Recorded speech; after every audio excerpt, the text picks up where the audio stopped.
Okay.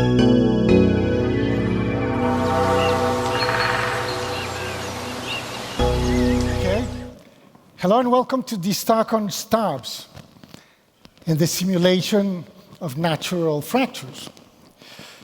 For a long time, we've been waging a war against the stubs, either dead or alive, without taking into account either their nature nor the diameter of axes. And it's about time that we reverse that trend. I will be addressing the tolerance of stubs as a safer, less detrimental alternative than making large cuts at the base of axes, largely exceeding the compartmentalization capacity of the species. In a typical tree pruning practices outside the norm, in specific situations, exceptional scenarios, tree pruning scenarios. I will also be addressing the simulation of natural accidental fractures as a legitimate and appropriate technique to cope with such stubs. Now, there has been a lot of curiosity lately in an international level regarding the tolerance of stubs and the simulation of natural accidental fractures. I've been called to give lectures in Belgium, I gave lectures in France, and now I've been called here to give this lecture. We are living a sort of Renaissance period, applying principles and concepts that have been firmly established by the British School of Environmental Conservational Arboriculture, led by ecologists. Only this time around, we're going beyond the biodiversity aspect.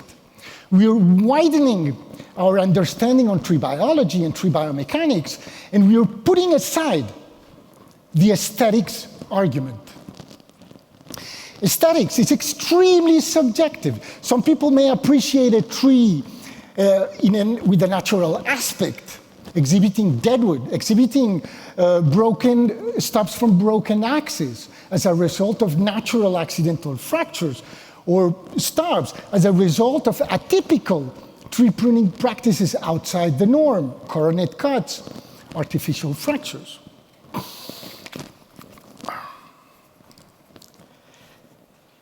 The tolerance of stubs and the simulation of natural accidental fracture has nothing to do with the aesthetics.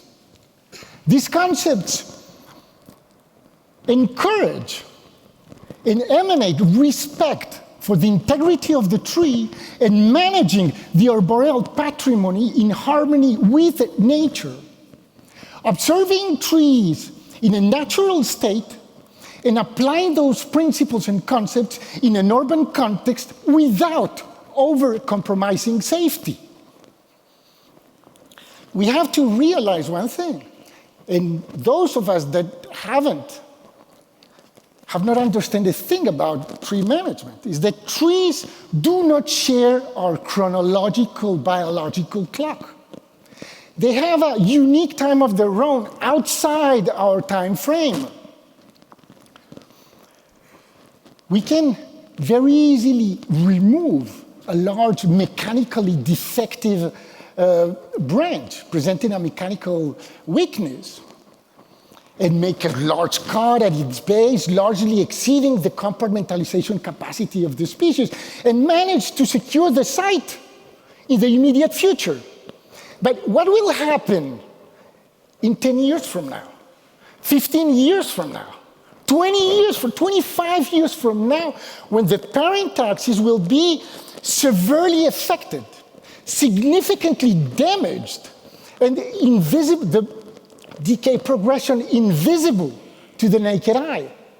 So in these rare occasions, when we are exceeding the compartmentalization capacity of the species, where we're making cuts outside the norm, leaving a stub not only serves, it's biologically less detrimental and safer in the long term, but it not only serves as a visual indicator to monitor the decay progression, but it serves as a buffer slowing down decay and giving time to the tree to react in a more appropriate way than making that cut at the base of axis. Now, if we treat that stub with simulating a natural accidental fracture, we're aligning the intervention to the way trees have been adapting for millions of years of natural selection to accidental vicissitudes, to accidental fractures. Now, the aim of these atypical tree pruning practices is to disguise an otherwise a natural intervention and make it appear as there was no human intervention, while seeking to obtain the same characteristics of a natural fracture. What happens in a natural fracture? You get slits, you get splits of wood, you get partly debarked, it dries faster, much faster. So it also serves as a buffer to slow down decay, while it serves as hiding places for invertebrates as well. This picture that we're seeing here is from a remarkable tree in Paris, in a square. Fagus selvatica, a weeping beech. And the tree suffered a natural accidental fracture, and the whole axis was retained by dynamic bracing, okay? Now, the axis was removed by making a traditional straight heading cut and making sure to preserve the ribbed fibers. Now, several years before, there had been a similar incident in this tree. And we had a stub was left next to the one at the right, next to the one that we just saw before. And it was left with the same idea of serving as a buffer to slow down decay and giving time to the tree to react in a more appropriate way. We have to consider the time of trees. Our society goes way too fast. We want everything so fast. We're even pruning trees during the spring without waiting until it's full of leaves and it's living out of the leaves and not the reserves. We're pruning as well during autumn, when the leaves fall off the tree, without waiting for the tree to get to get all the reserves inside. We're planting trees way too big instead of planting small trees bare-rooted so that they can really be strong in the future. So we have to give time to trees. Now,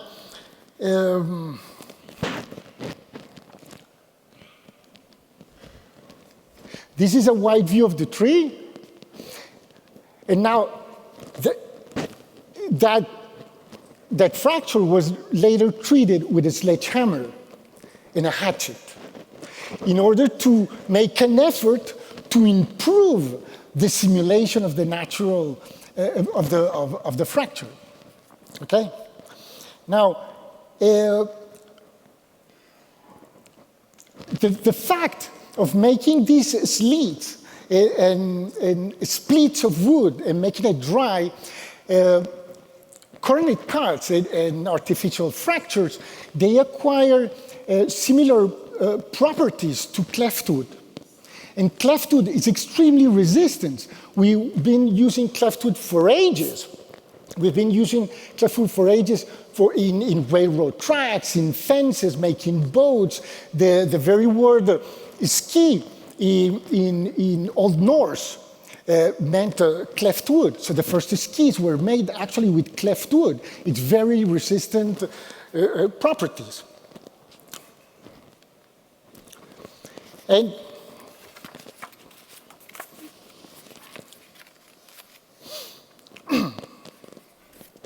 I'm sorry. Okay. We've been living a very, for many years, we've been having a very rigid anti-stop policy.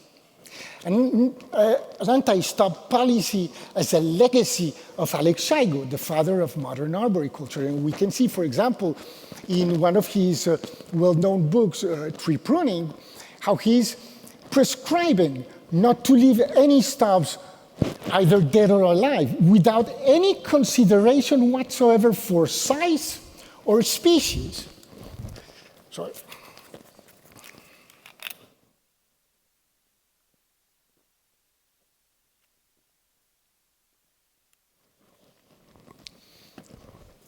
There are many species, especially conifers, but we've seen pines in the countryside.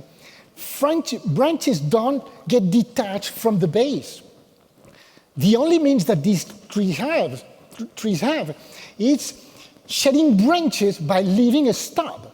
So many species, and including some broadleaf trees like red oak, poplars, we have wild cherry, several. Now, we have certain conifer, for example, like Ladix, larch, which branches will get detached. By most of conifers, the branches don't get detached. So antiseptic substances, they go beyond the protection zone, and they go all along the branch. In tree biology and tree care, for example, this is a classic book from Alex Scheigo that displays the tree pruning, the natural target pruning model. The natural target pruning model that Scheigo proposed by emphasizing the delimitation of making a cut outside the bark ridge and with and outside the collar, somehow was extrapolated to branches everywhere. And we can see in many guides and many books that all branches have a color. No, all branches don't have a color. You see a color in a dead branch, in a declining branch, in a branch losing vitality because physiologically it cannot cope with the growth of the parent axis. So it finds itself strangled with this color at the base. When a tree doesn't present a color, the tree is not ready to get rid of this branch. And we're going to see it. Research by Dirk shows how these cuts, where we don't have a color, actually make oval cuts, much, much wider than the actual diameter of the axis. And that we have to take into consideration. So the conventional cuts that we see depicted in books, in guides, these are complementary models to the natural target pruning model presented by Scheigo. And they're meant to simulate natural pruning in trees. Natural pruning in trees are processes that operate rarely beyond 5 centimeters in diameter. And sometimes they even go to 10 centimeters in diameter. Beyond that, the only means that a tree has in order to shed an axis is by a rupture, by a fracture. So,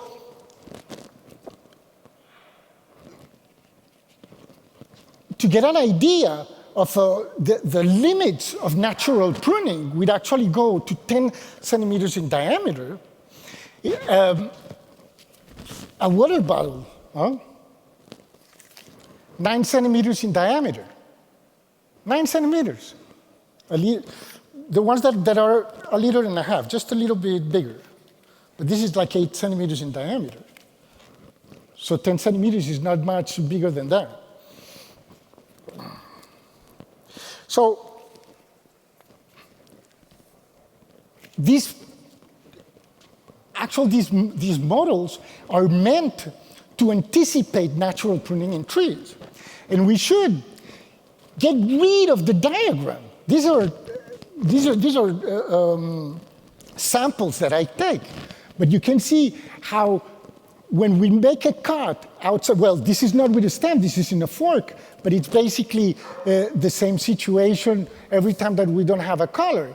The cut is outside the bark ridge, taking into consideration the direction either of the stem or either of the relay that we leave.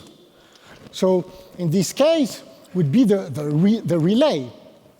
The relay. So it's important for us to observe and to get rid of out of the book to understand. We have to observe in order to understand. The progress that we have made in arboriculture in these last years, it comes from observation. Natural target pruning cuts, they come from where? Observing trees doing their own natural pruning. Applying mulch to trees. Where does that come from? Observing trees in nature, right? How a tree is like a recycling factory, and with all the benefits that it has, but it's observing trees and applying those concepts. Excavating tree collars. We don't do this much in Europe, but they do it enormously in the United States. They do it in Canada.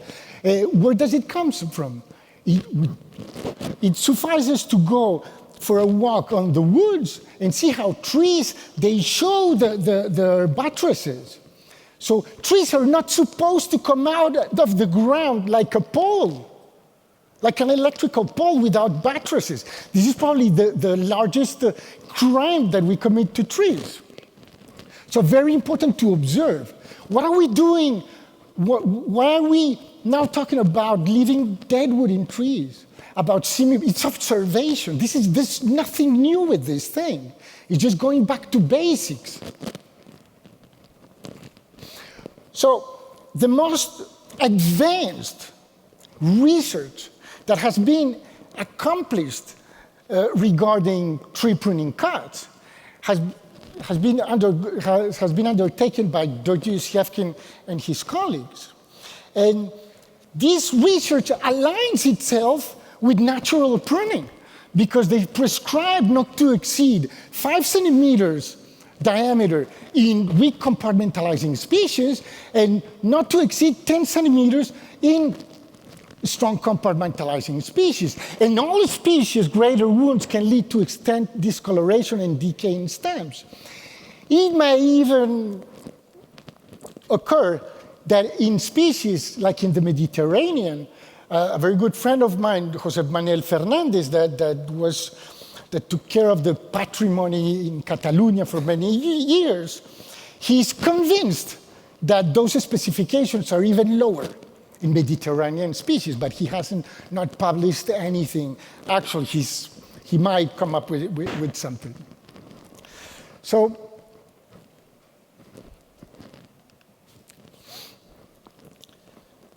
again, Georgios Yevkin's research emphasizes the fact that if we respect the specified diameter, 5 centimeters in weak compartmentalizing and 10 in strong compartmentalizing, then the reaction to wounds achieves in encapsulation. And encapsulation is the survival strategy of trees after injury.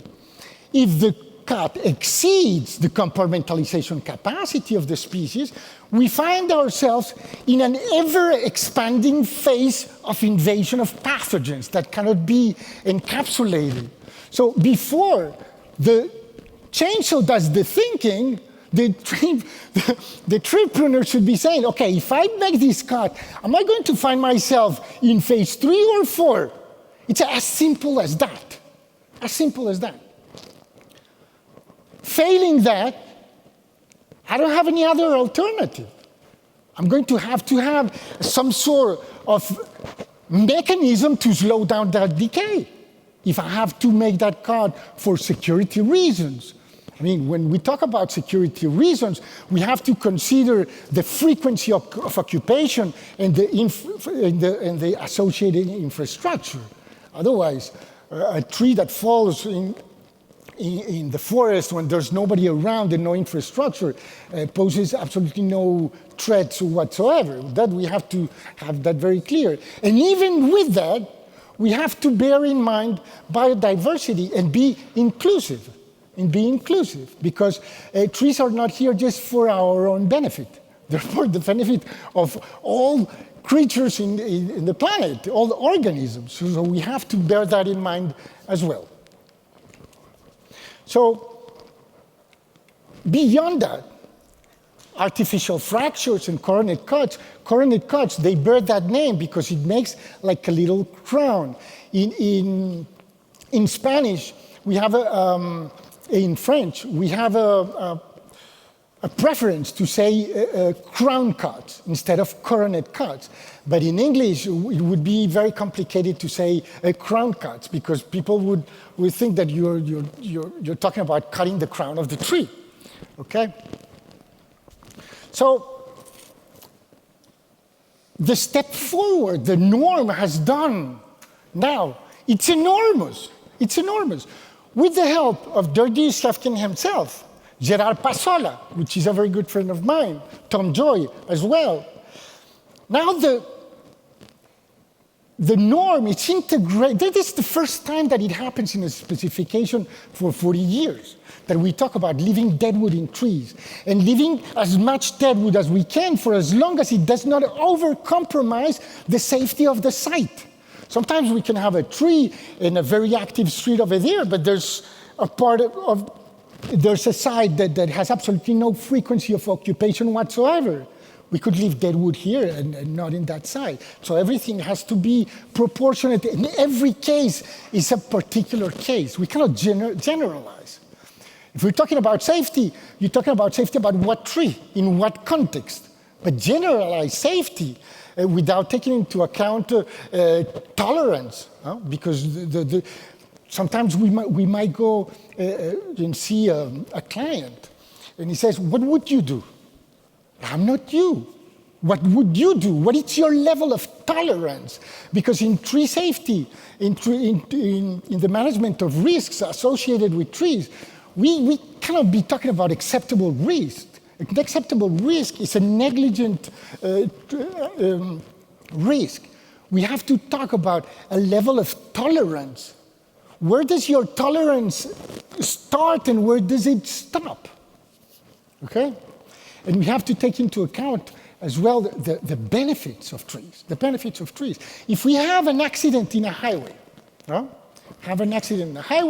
you have 40 people dead, all the services, they come, they clean everything, and like in 10, 20 minutes, everything starts running like nothing happened. Why? Because the benefits that are derived from the highway are way higher than the nuisances that we get from the highway. With trees is the same thing. These accidents that we have from time to time are extremely well known because they're proposed by the media because they're rare events. But it's the same thing. The benefits that we get we haven't even started to scratch the surface of the benefits of trees. Just imagine a city without trees and begin from there. Begin from there. People would go mad without trees. Okay, so the norm not only talks about the management of dead wood and tolerating dead wood like this, but this is absolutely amazing. In rare cases, diseased branches, it might be necessary to remove large living branches, diameter greater than 10 centimeters. The preferred method of the European tree pruning standard, 1921, that came in last December, is to leave, is the reduction, leaving a large 1 to 3 meter stub. In this case, the finishing cut can be a stub cut or a rib cut. This is enormous. I mean, this is just there in a little paragraph, but we're really moving forward. Things are really changing at a very fast pace. Sorry.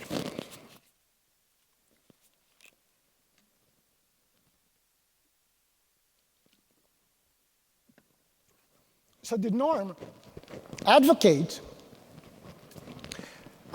we have standards where coronet cuts are, I jumped one? No, I jumped one, I'm sorry. The norm advocates a straight heading cut looking like a factory chimney, or a rib cut, that it's more natural looking.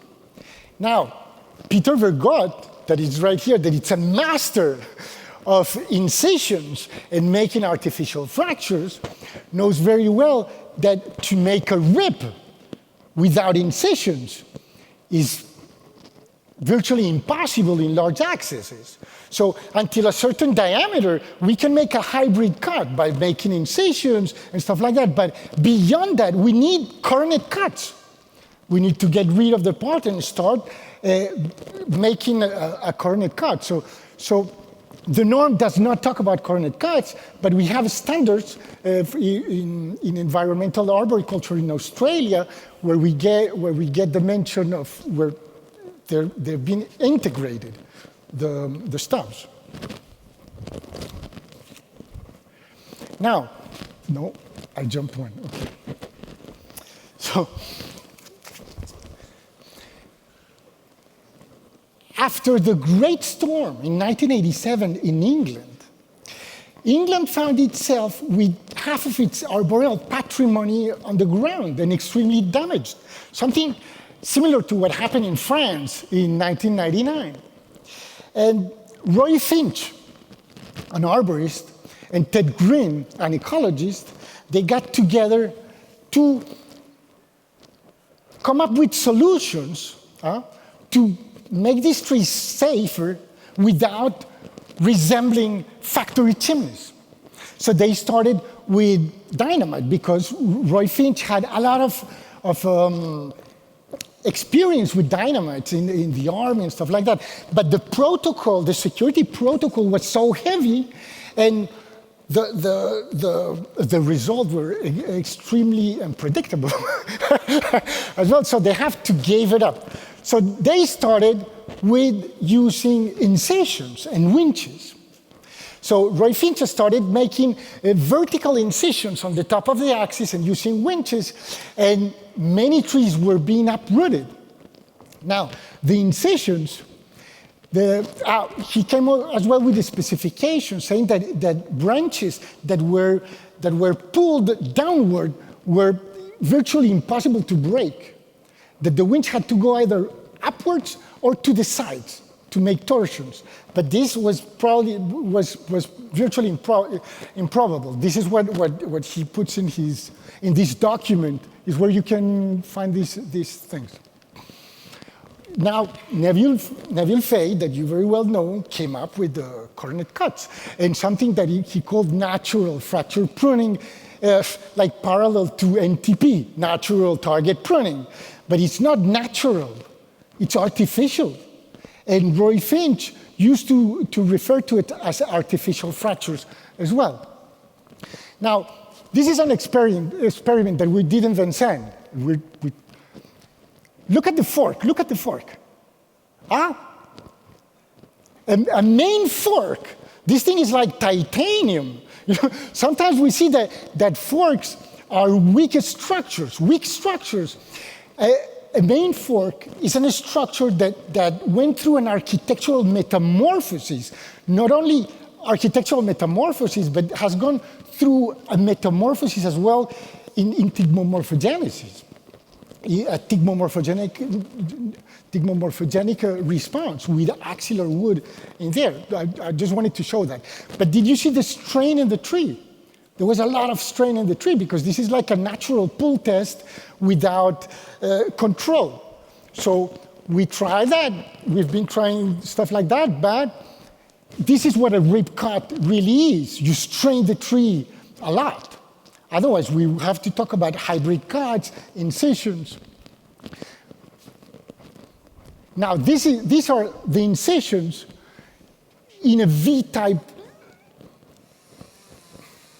with a V-type technique, okay?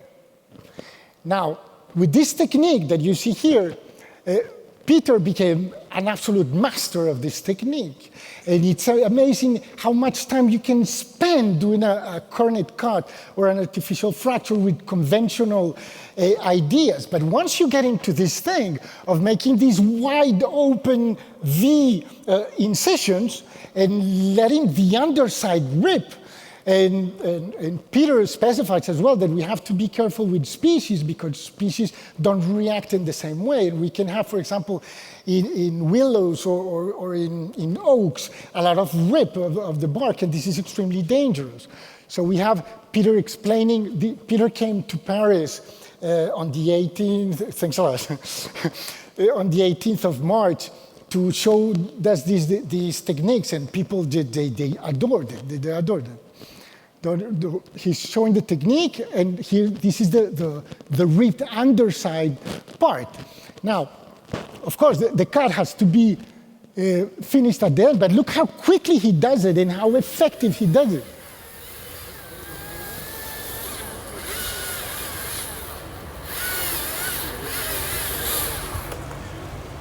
And it's over. And it's over, and then he'll start making these slits.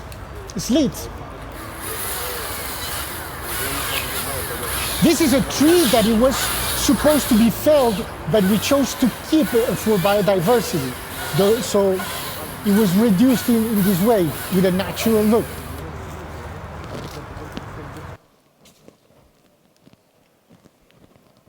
Now this is Irman. Where are you? Irman is right there. He's making incisions as well. It's a colleague of mine from Paris. And then he's pushing it.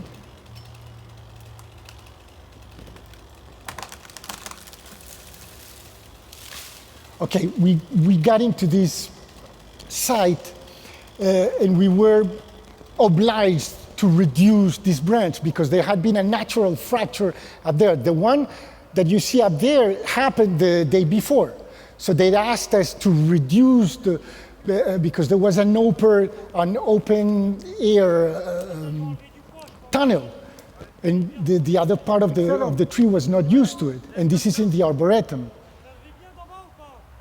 Excellent. Okay. So you see, this was the tree, and it was way too long, and that's the tree after we reduced it a little bit. So these are other type of incisions. I've experimented with several types of incisions, and this one is being pulled as well.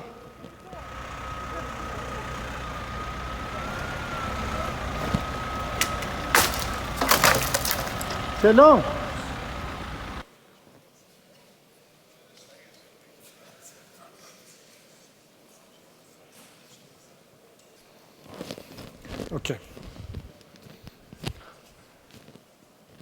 Okay, when we're making coronet cuts, we should be thinking about the natural orientations of cellulose because it makes life easier, especially when wood starts to be dry and you have retraction.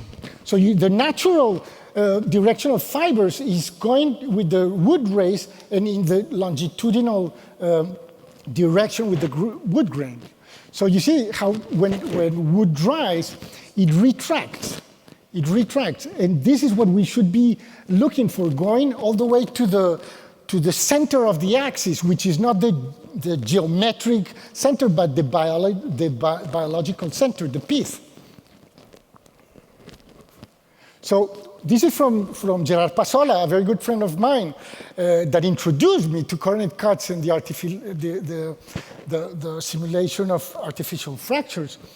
And Gerard has a way of explaining trees like a Lego game where you separate fibers, separate fibers like that. So this is what we should be striving for, to separate fibers, which is hard to get with the chainsaw. But this is why rip cuts are extremely different to cross cuts. And they even use different angles and less teeth as well. For example, a ripping a ripping cut chain may have like 4 or 5 teeth only. That the other ones has teeth everywhere, and the angle changes as well. So this is how we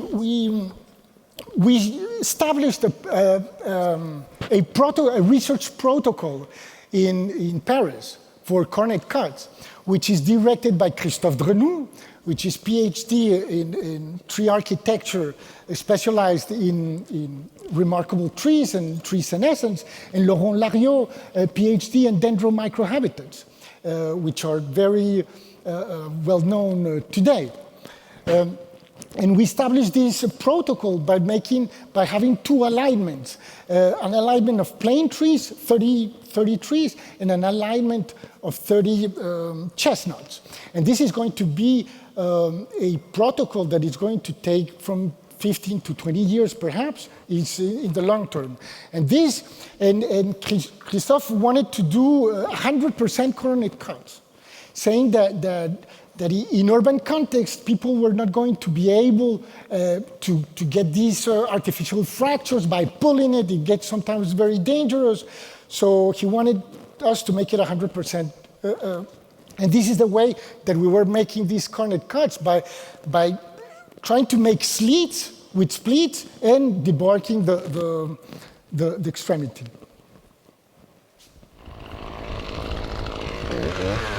But notice the time, how much longer it takes than the technique that Peter has.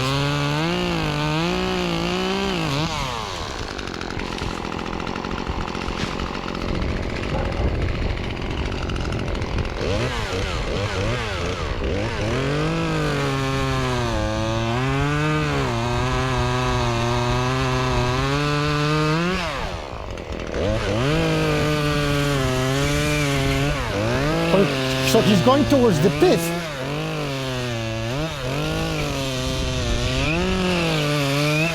Because there's less resistance with the chainsaw in that direction.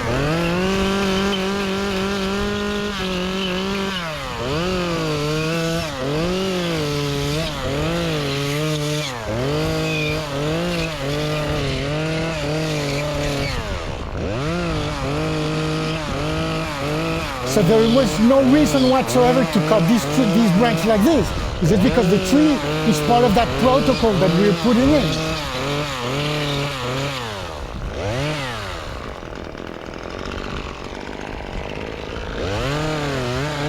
Because they want data regarding the dynamics of growth, data regarding the cambial activity, and data regarding associated communities for dendromicrohabitats.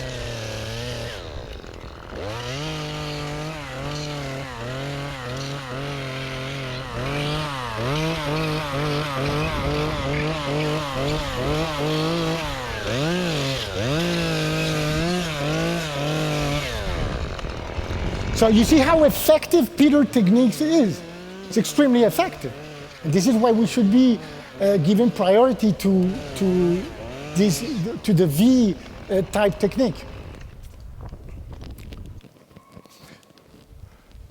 This obviously poses a lot of problems. It makes the simulation better because we're really separating fibers here, but we're not prepared. Our equipment is not used for that. So we see this from time to time in the internet. With a hatchet, we can do this when we're on the ground, because it can escape the hands or come up with a safer techniques.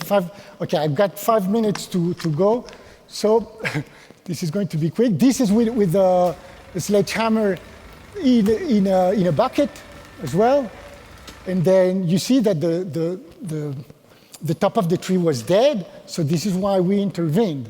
The one at the right. Okay, and this, for example, as well, we were supposed to fell this tree in the Paris Arboretum. And what happens is that it's very evident that this tree has a resilience. The whole thing is decaying. The whole thing is rotten. But you see the substitute shoots, these vigorous substitute shoots that are there. So what happens when a tree, because we have a tendency to call these morphological singularities defects. Sometimes there are evident risk factors, but these morphological singularities rarely go beyond an acceptable or tolerable level of risk. They might, but we have to have a thorough expansion to come up with this. But things like, for example, a bark-included fork. We call a bark-included fork a defect. But for a tree, when you have an open bark-included fork, you have a humid crack. And then all of the debris that will be deposited in there becomes humus. And when it becomes humus, then the axes that are there are able to generate independent root systems. Independent root systems like aerial layering. And a tree where the substitute shoots develop independent root systems, it's an open door to potential immortality. And this is what happens with this tree. You have independent root systems. The tree, when it's an individual, has a very high degree of individuality, architecturally wise. But a tree like this has a very low level of individuality, very low degree, because the tree has stepped out from being an individual to being a colony of clones. And the tree will clone itself indefinitely. So this is being inclusive. This is what we did with the other one, is being inclusive, is giving time to the tree to be a tree. And this is what we don't do. We don't give times to trees to be trees. Do I keep on going, or we'll hold it there? Do we keep on going, or we hold it? You go the rest of the day. Yeah.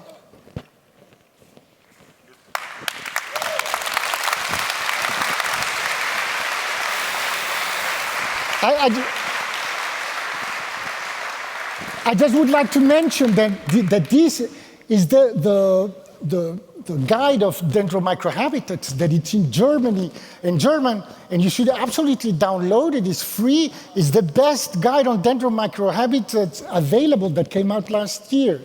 And I'm gonna send you the link for this. This is a fact sheet with 42 points developed supporting the tolerance of stubs and the simulation of natural accidental fractures. Thank you very much.